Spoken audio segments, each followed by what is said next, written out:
There's this question about, I read it on a atheist article, which said that, like when Allah had created the Garden of Eden, He put an Adam and Eve there, and but because they broke the rule, as in they had the fruit of, I don't know what it is, yeah, the fruit, which was forbidden, they were banished from the garden. They were thrown out, and because of which it was told that like you have to work for your daily bread. You need to work, and only then will you earn to have your daily bread. Likewise, it was also told that women, their pain in pregnancy would increase. It's like till now the same thing is happening. We have to work hard. We have to struggle. We have to do everything necessary to earn a daily bread. And the same thing with the women. Like they are dying in pregnancy. Their pain is increased. Why is it that if Allah Himself had punished them so badly, till date, they are like with the same punishment?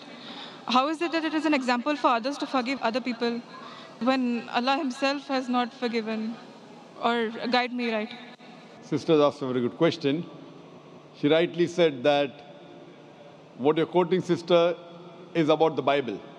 What you're saying is mentioned in the Bible, that Adam and Eve, may Allah be pleased with them, when they were in the Garden of Eden, they disobeyed the commandment of Almighty God. It's mentioned in the Bible.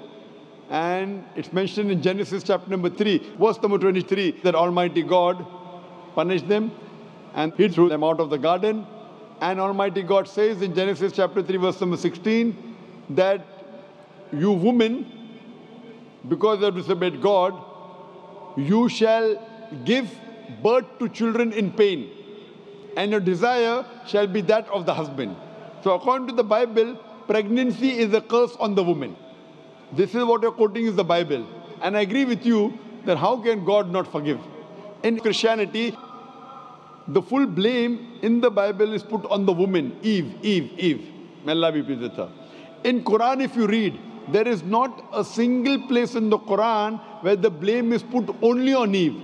The blame is equally put on Adam and Eve both. May Allah be pleased with them.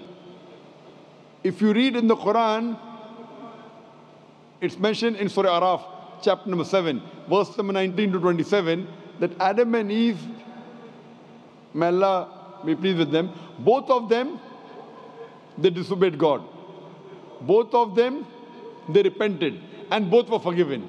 The blame is put equally on them. There is not a single verse in the Quran where the blame is only put on Eve. May Allah be pleased with her.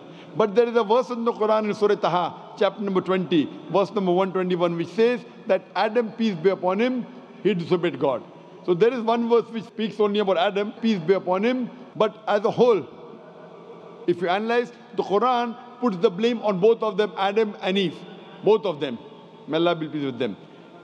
In the Bible, the blame is only put on women. And because of that, Almighty God says, you shall bear children in pain, and your desire will be that of the husband. So pregnancy, according to the Bible, is a curse. But if you read the Quran, pregnancy is not a curse. Pregnancy uplifts the woman. Allah says in the Quran, in Surah Nisa, chapter 4, verse number 1, respect the womb that bore you.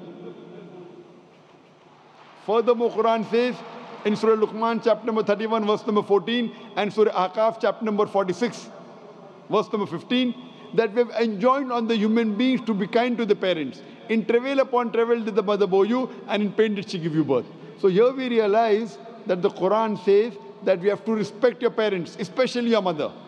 And our beloved Prophet Muhammad Sallallahu Alaihi Wasallam said, it's mentioned in Sahih Bukhari, volume number 8, in the book of Adab, chapter number 2, hadith number 2. A man approaches Prophet Muhammad Sallallahu Alaihi Wasallam and asks him that who deserves the maximum love and companionship in this world. So the Prophet replies, your mother. The man asked after that too.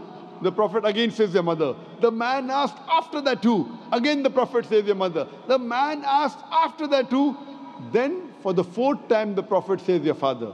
That means 75%.